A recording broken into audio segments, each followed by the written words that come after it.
Hello दोस्तों, नमस्कार। तो हम लोग आज बात करेंगे कि ज़ीरो लेवल से यूजीसी नेट की तैयारी कैसे करें। क्योंकि मेरे बहुत से जान पहचान वाले लोगों ने ये पूछा कि नेट की तैयारी कैसे की जाए। हम नेट की तैयारी शुरुआत करना चाहते हैं। तो सबसे पहले हम आपको बताने का प्रयास करेंगे कि क्योंकि जब मैंने यह तैयारी प्रारंभ की थी तो बहुत सारी कठिनाइयों का सामना करना पड़ा था।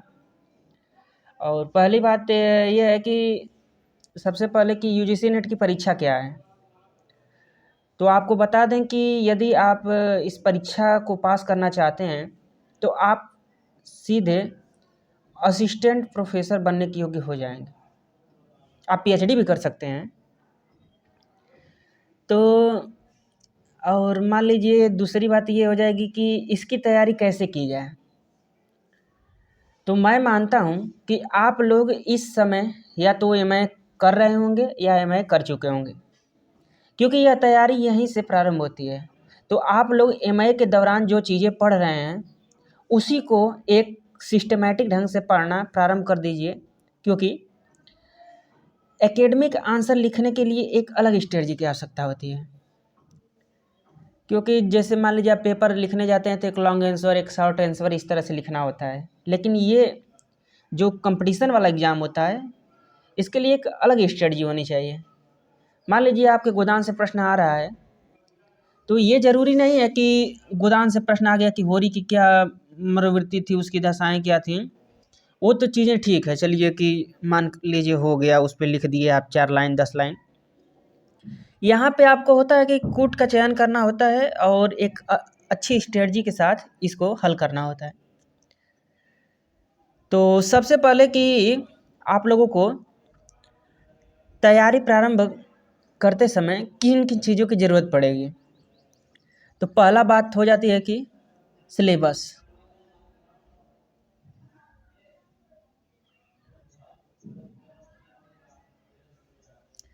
सबसे पहले आपके पास सिलेबस होना मौजूद है, ज़रूरी है। सिलेबस की हार्ड कापी आपके पास ज़रूर होनी चाहिए। यदि आपके पास नहीं है तो आप नीचे डिस्क्रिप्शन बॉक्स में मेरे टेलीग्राम चैनल का लिंक दिया गया है, उससे आप जुड़ सकते हैं और वहाँ से आप पीडीएफ लेकर के प्रिंट करवा लीजिए। और फर्स्ट पेपर और सेकंड पेपर दोनों की पीडीएफ आपको वहाँ पे मिल जाएगी। तो दोनों लेकर के आप लोग प्रिंट करा लीजिए, क्योंकि दोनों पीडीएफ आपके लिए बहुत ज़रूरी है। क्योंकि फर्स्ट पेपर से 50 क्वेश्चन और सेकंड से 100 क्वेश्चन रहेंगे। और मान लीजिए दोनों 150 क्वेश्चन हो जाएंगे और आपके पास 3 घंटे का समय होगा जिसमें इसको आपको हल करना होगा।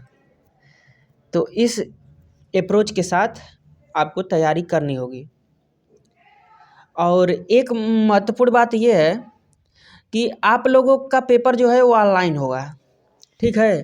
तो ऑनलाइन होगा तो उसके लिए आप लोग थोड़ा ये भी चीज़ें सीख लीजिए कि कंप्यूटर पे कैसे बैठना है, माउस कैसे पकड़ना है, और ये सब चीज़ें बहुत नॉर्मल चीज़ें हैं, आज के समय में हर बच्चा जानता है। लेकिन यदि आप नहीं जानते हैं तो बहुत दिक्कतें हो जाएंगी। क्योंकि हम लोग भी जब शुरू में पेपर देने गए थे तो पता चला कि माउस पकड़ लिए हैं और तीर का निशान यहाँ पे है, उस तीर को खोजते खोजते हम माउस को नीचे डेस्क के नीचे तक लेके चले जा रहे हैं कि तीर मिल ही नहीं रही। तो ये चीज़ें अगर आप सही से नहीं कर पाएंगे तो आपका समय ख़त्म होगा, और समय जब आपका लॉस होगा तो आपको बहुत दिक्कतों का सामना करना पड़ेगा।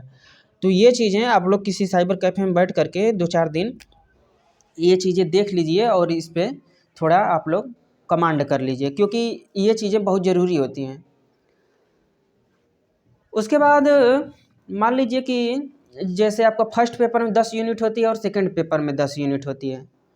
तो दोनों चीज़ें आपको ज़रूरी हैं एग्ज़ाम की प्रिपरेशन के लिए। क्योंकि कुछ लोगों को हमने देखा है कि सिर्फ आप हिंदी पढ़ते जा रहे हैं और फर्स्ट पेपर में कमांड ही नहीं है, जिससे आप रिजल्ट ही नहीं दे पाते हैं। तो दोनों पर कमांड होना ज़रूरी है। आइए हम सिलेबस को देख लेते हैं सबसे पहले। तो जैसा कि यह हिंदी का सिलेबस है, विश्वविद्यालय अनुदान आयोग, इसके बाद से ये सिलेबस भी चेंज हो जाएगा, आपको दूसरी स्ट्रेटजी के साथ पढ़ना पड़ेगा। तो सबसे पहले जो आपका सिलेबस है वो हिंदी भाषा का और उसका विकास, इससे प्रश्न बनेंगे, जिसमें हिंदी की ऐतिहासिक पृष्ठभूमि, प्राचीन भारतीय आर्य भाषाएं, मध्यकालीन भारतीय आर्य भाषाएं, जिसमें पाली, प्राकृत, सौरसेनी, अर्धमागधी, मागधी, अपभ्रंश और उनकी विशेषताएं, अवहट्ट, पुरानी हिंदी, भारतीय आर्य भाषाएं, उनका वर्गीकरण, हिंदी का भौगोलिक विस्तार, पश्चिमी हिंदी, पूर्वी हिंदी, राजस्थानी, बिहारी, पहाड़ी हिंदी, इस तरह से देख रहे हैं आप लोग। हिंदी का रचना विकास, संज्ञा सर्वनाम, ये सब चीज़ें, लिंग वचन कारक, ये पूरी चीज़ें, राजभाषा, राष्ट्रभाषा, मानक बोली, ये देवनागरी लिपि, विशेषताएं, मानकीकरण, ये पूरी हिंदी जो भाषा का विकास है, ये आपका इससे प्रश्न बनेगा। तो ये चीज़ें आप लोग देख लीजिएगा। इसके बाद हिंदी साहित्य का इतिहास आ जाता है, जिसमें आपका हिंदी साहित्य के इतिहास, दर्शन, हिंदी साहित्य के इतिहास लेखन की पद्धतियाँ, काल विभाजन और नामकरण, आदिकाल की विशेषताएं, रासो साहित्य, जैन साहित्य, नाथ साहित्य, पूरा मतलब आदिकाल आपका पूरा भक्ति काल, भक्ति काल में भक्ति आंदोलन से लेकर के और पूरा आपका भक्ति काल है, निर्गुण सगुण ज्ञानाश्रयी प्रेमाश्रयी सब। उसके बाद रीति काल है, पूरा रीति काल। इसके बाद आपका आधुनिक काल, आधुनिक काल में आपका ये नई कविता तक, समकालीन कविता तक, ये पूरी पत्रकारिता से लेकर के सब कुछ। उसके बाद गद्य की विधाएं, जो इतिहास में हिंदी उपन्यास का विकास, कहानी का विकास, नाटक का विकास, निबंध का विकास, आलोचना का उद्भव में विकास, ये पूरा आपका सिलेबस है। अन्य गद्य विधाएं में रेखाचित्र, संस्मरण, यात्रा साहित्य, आत्मकथा, जीवनी और रिपोर्टाज, डायरी और प्रवासी साहित्य भी आएगा। तो ये पूरा आपका सेकंड जो यूनिट है उसमें हिंदी साहित्य का पूरा इतिहास है। उसके बाद थर्ड यूनिट में आपका साहित्य शास्त्र आ जाएगा। साहित्य शास्त्र में आप लोग देख लीजिए, काव्य के लक्षण, काव्य हेतु, काव्य प्रयोजन, प्रमुख संप्रदाय और सिद्धांत, रस, अलंकार, रीति, ध्वनि, वक्रोक्ति, औचित्य, रस निष्पत्ति, शब्द शक्ति। और उसके बाद पाश्चात्य काव्य शास्त्र है, प्लेटो, अरस्तु, वर्ड्सवर्थ, कॉलरिज, इलियट, रिचर्ड्स, नई समीक्षा में मिथक, फंतासी, कल्पना, प्रतीक बिंब, ये सब चीज़ें आपको देखने को मिलेंगी थर्ड यूनिट में। उसके बाद फोर्थ यूनिट है, इसमें वैचारिक पृष्ठभूमि से क्वेश्चन आएंगे और ये पूरा टोटल आपसे पूछा जाएगा, जिसमें आपका भारतीय नवजागरण से लेकर के भारतेंदु युग, महावीर प्रसाद द्विवेदी और हिंदी नवजागरण, गांधीवाद, अम्बेडकर, लोहिया, मार्क्सवाद, मनोविश्लेषणवाद, अस्तित्ववाद, उत्तर आधुनिकतावाद, अस्मितामूलक, जिसमें स्त्री, आदिवासी, अल्पसंख्यक, दलित विमर्श, ये सब चीज़ें रहेंगी। उसके बाद 5वीं यूनिट है हिंदी कविता, जो पार्टिकुलर आपके टेक्स्ट में जो कविताएँ लगी हुई हैं उस पर आपके प्रश्न बनेंगे, जिसमें पृथ्वीराज रासो का रेवा तट है, अमीर खुसरो की पहेलियाँ और मुकरियाँ हैं, विद्यापति की पदावली है।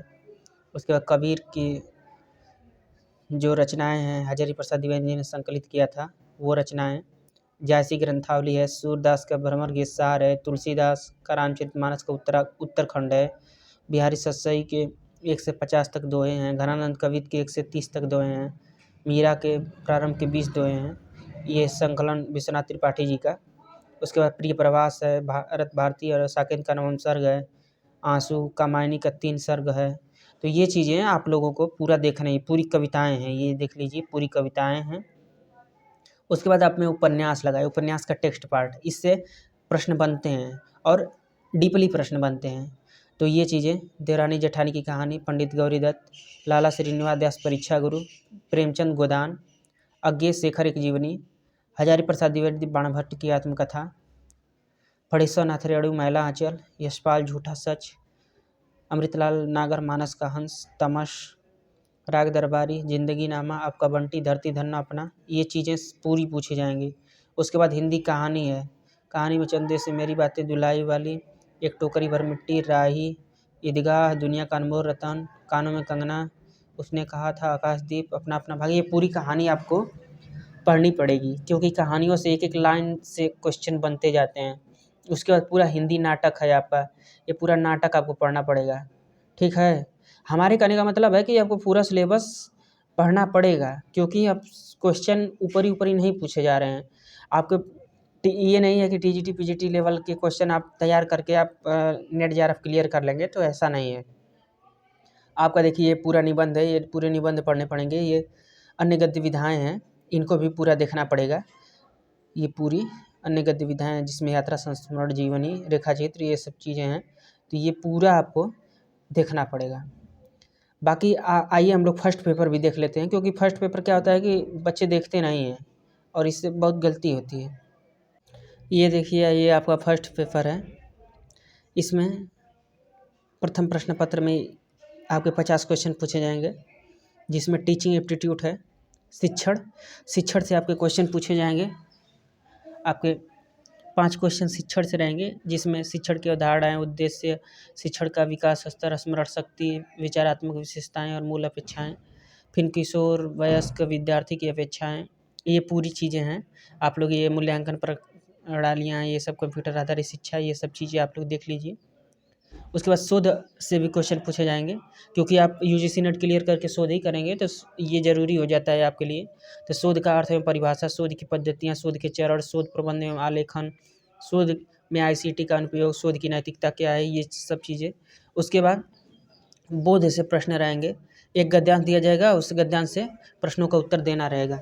और देखिए आपके टोटल इस तरह से बोध के प्रश्न जो होते हैं वो 15 प्रश्न होते हैं। आपके हिंदी से 10 क्वेश्चन होते हैं और फर्स्ट पेपर में 5 क्वेश्चन होते हैं, और एक गद्यांश दे दिया जाता है और उससे 5 क्वेश्चन बन जाते हैं, और उसमें से आपको तुरंत पढ़ के तुरंत उत्तर देना होता है, जिससे कि आपको 15 यानी कि 30 नंबर फ्री में मिल जाते हैं। तो ये चीज़ें आप लोग थोड़ा कैजुअली ना ले करके सीरियसली ले लीजिएगा, क्योंकि ये बिना पढ़े नंबर होता है। संप्रेषण है, संप्रेषण से आपका क्वेश्चन बनेंगे, संप्रेषण देख लीजिए।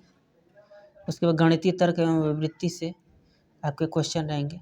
उसके बाद युक्ति युक्त तर्क से, तो ये चीज़ें आपसे छूटनी नहीं चाहिए, ये सब चीज़ें आप लोग देख लीजिए, ये भी हैं। उसके बाद आंकड़ों की व्याख्या से डीआई से आपके क्वेश्चन आएंगे, डीआई से आपके 5 क्वेश्चन रहते हैं, तो ये भी चीज़ें आप लोग देख लीजिए। आईसीटी से क्वेश्चन आएंगे, जिसमें आपके जो इस समय जो वर्तमान में हायर एजुकेशन से संबंधित संस्थाएं बनी हैं या हायर एजुकेशन संबंधित परिवर्तन हुए, उन चीज़ों पर भी आप लोग ध्यान दीजिएगा, क्योंकि वे सभी प्रश्नों में पूछे जाएंगे। उसके बाद आइए 9वां यूनिट देखते हैं। तो 9वां में इन्वायरमेंट से संबंधित क्वेश्चन पूछे जाते हैं, लोक, पर्यावरण, विकास। तो ये चीज़ें आप लोग थोड़ा देख लीजिएगा कि कौन कौन से पर्यावरण संबंधी सुझाव हुए हैं, क्या प्रोटोकॉल लागू हुआ है, और क्या क्या पर्यावरण को देखते हुए कौन कौन से कानून बने हैं, और कौन सी गैस का किस क्रम में योगदान है या किस क्रम में कौन सी गैस है, इन सब चीज़ों से क्वेश्चन बन जाते हैं। तो ये चीज़ें आप लोगों के लिए ज़रूरी है। उसके बाद 10वां यूनिट है हायर एजुकेशन। तो हायर एजुकेशन से भी आपके प्रश्न बनते हैं, जिसमें उच्च शिक्षा के अधिगम संस्थाएं और प्राचीन भारत में शिक्षा। प्राचीन भारत में शिक्षा का मतलब कि गुरुकुल पद्धति की जो शिक्षाएं थी, जो प्राचीन भारत की शिक्षाएं थी, उनसे भी पूछता है। और ये स्वतंत्रता के बाद उच्च अधिगम और शोध उद्भव। उसके बाद ये सब मूल्य शिक्षा और नीतियाँ, सुशासन, राजनीति से भी क्वेश्चन 1-2 बन जाते हैं। तो इस तरह से हम लोग देख रहे हैं कि आपको टोटल 150 क्वेश्चन आएंगे, 3 घंटे का समय रहेगा। आप ये नहीं है कि आपको 50 क्वेश्चन के लिए अलग से समय रहेगा, 100 क्वेश्चन के लिए अलग, एक ही बार में समय मिलेगा आपको। 50 क्वेश्चन में आप चाहे तो उसमें 2 घंटे लगा दीजिए, कोई दिक्कत नहीं है, कभी भी करिए, लेकिन 3 घंटे के अंदर आपको 150 क्वेश्चन करना है। ऑनलाइन पेपर होगा, माइनस मार्किंग नहीं होती है, तो आप लोग बढ़िया से समय मैनेजमेंट करके ही प्रश्नों को करिएगा। बाकी जितना हो सके हम आपको बताने का प्रयास करेंगे। आज की वीडियो में सिर्फ इतना ही, बाकी हम लोग आपसे मिलेंगे अगले वीडियो में इस अप्रोच के साथ कि नेट का पेपर देने के लिए सही अप्रोच क्या हो सकती है। यहाँ तक देखने के लिए आप लोगों का धन्यवाद।